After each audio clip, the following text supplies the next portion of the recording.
Pour jouer à Vampire The Eternal Struggle, un joueur devra posséder deux paquets de cartes. Celui de Library, caractérisé par un dos émeraude, et un autre de Crypt, caractérisé lui par un dos ambré. Le paquet de Crypt sera composé de 12 vampires. Ces vampires partageront plusieurs caractéristiques que nous verrons immédiatement. D'abord, chaque vampire a un nom unique qui est indiqué en haut à gauche de la carte. Tout juste en dessous se trouve le symbole du clan dans lequel le vampire est membre.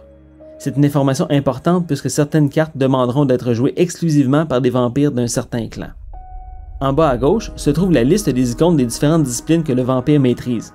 Celles-ci représentent les différents pouvoirs surnaturels des vampires ainsi que leur degré de maîtrise. Si l'icône se trouve dans un carré, on dira qu'il possède la discipline inférieure. Si la discipline est représentée dans l'icône losange, on dira que le vampire possède la discipline au niveau supérieur. Encore une fois, cette information est capitale puisque certaines cartes demanderont d'être jouées exclusivement par des vampires maîtrisant certaines disciplines. Un vampire ne possédant pas la discipline demandée par une carte de Library ne sera pas en mesure de la jouer.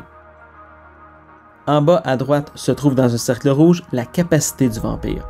La capacité représente à la fois son âge et la quantité de sang maximum que le vampire pourra recevoir. Dans l'encadré, nous y trouverons une foule d'informations d'intérêt. La secte du vampire, son éventuel titre, ses traits et tout autre effet spéciaux. Finalement, voyons deux autres éléments de la carte mais qui n'auront pas d'incidence sur le déroulement de la partie.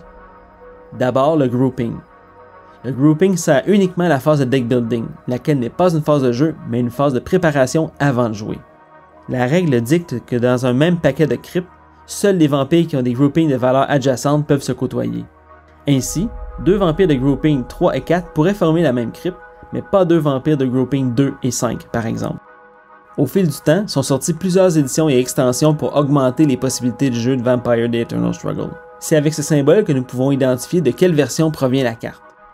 Encore une fois, la provenance de la carte n'a pas d'incidence sur le déroulement du jeu en tant que tel. Toutefois, il ne faut pas nécessairement négliger cette information, car elle peut nous indiquer que nous jouons peut-être avec une carte désuète si elle a été corrigée et réimprimée par la suite.